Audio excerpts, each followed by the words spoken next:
20 years later, she spoke. It started with a storm. On October 11th, 2003, a highway patrol officer in rural Minnesota spotted something pale lying in a ditch off County Road 7. At first, he thought it was debris blown from a farm. It wasn't.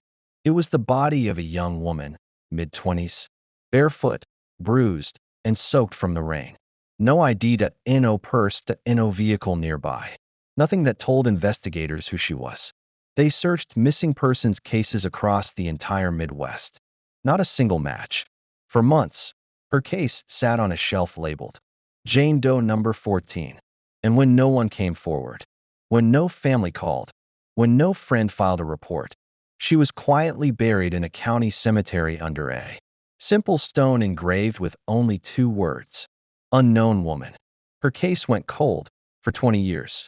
In April 2023, a nonprofit called the DNA Project Initiative contacted the county sheriff. They specialized in re-examining old remains, using modern forensic genealogy, a technology that didn't exist in 2003. The sheriff agreed. They exhumed the body, extracted bone DNA, and uploaded the profile to a national genealogy database. 3 weeks later, a match appeared. Not a perfect one, but a second cousin. Investigators contacted the cousin, who lived in Iowa. She had never heard of Jane Doe #14. But she mentioned something odd.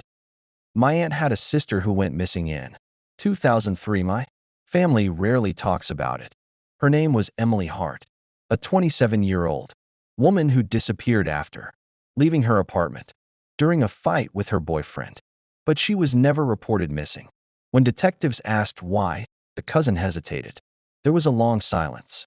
Then she said, Emily's parents. They believed she ran away. And back then, they didn't trust the police. Investigators collected DNA from Emily's surviving sister. It was a match. 20 years after she was buried without one, she finally spoke. With her identity confirmed, detectives reopened the case. They revisited Emily's old address in Minneapolis. Neighbors remembered the boyfriend, a man named Daniel Reeves, controlling, jealous, known for violent arguments. He had moved to Colorado in 2008. Detectives tracked him down. During questioning, he first claimed he barely remembered Emily.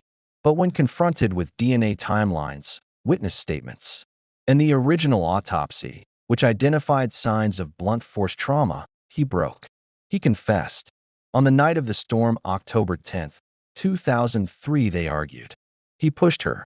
She fell, striking her head on the edge of a table, panicking, thinking no one would believe him.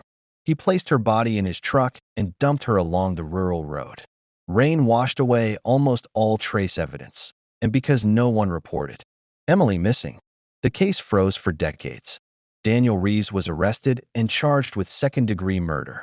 Emily was reburied, this time with her full name, photos, flowers, and her family present. Her sister gave a short, trembling speech. She was lost for 20 years. Now she's finally home.